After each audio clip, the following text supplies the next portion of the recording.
خیبر پختونخوا میں Saint election کے لیے حکومت اور اپوزیشن ایک page per, P T I کا اپوزیشن کے ساتھ مل کر الیکشن لڑنے کا فیصلہ، امیدواروں کی کامیابی یقینی بنانے کے لیے خصوصی پینلز بنانے کا اعلان، تحریک انصاف کے ناراض اراکین بھی ڈٹ گئے، پیچھے نہیں ہٹیں گے، اب ناراض امیدواروں سے مذاکرات نہیں ہوں گے، چیئرمین تحریک انصاف کا دو ٹوک اعلان۔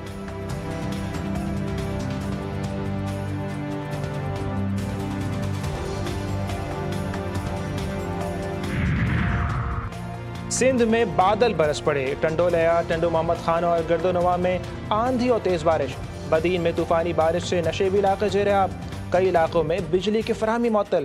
درخت اور سائن بورڈ اکھڑ گئے۔ پنجاب میں آج سے پھر بارش کی پیشگوئی، راولپنڈی، لاہور، فیصل آباد، گجرانوالہ، ملتان، بہاولپور سمیت بیشتر اضلاع میں بارشوں، آندھی اور سیلابی صورتحال کا خدشہ۔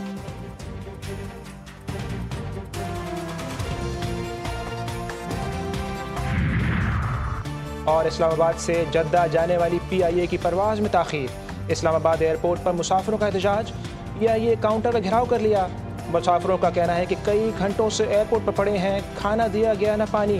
ترجمان پی آئی اے کے مطابق فنی خرابی کے باعث پرواز منسوخ کر دی، آج دوپہر 3 بجے روانہ ہوگی۔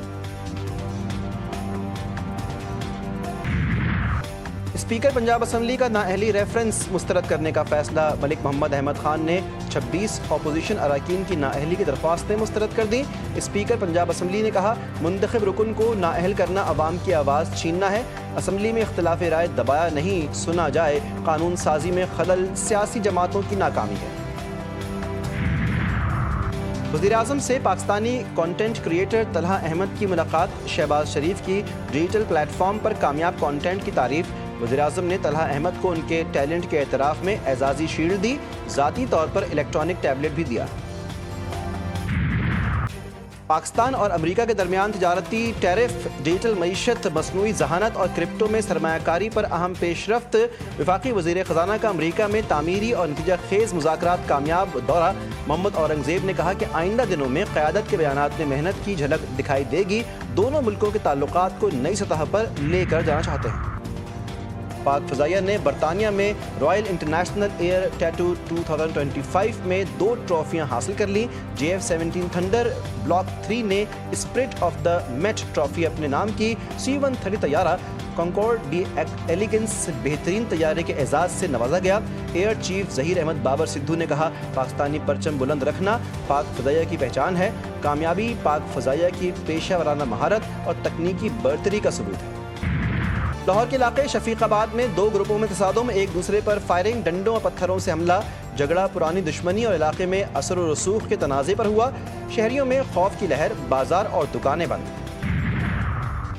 نائب وزیر اعظم اور وزیر خارجہ امریکہ کے دورے پر روانہ، اسحاق ڈار لندن میں قیام کے بعد آج نیو یارک روانہ ہوں گے، 22 جولائی کو سلامتی کونسل کے اجلاس کی سربراہی کریں گے، خطے کی بدلتی صورتحال پر پاکستان کا موقف پیش کریں گے۔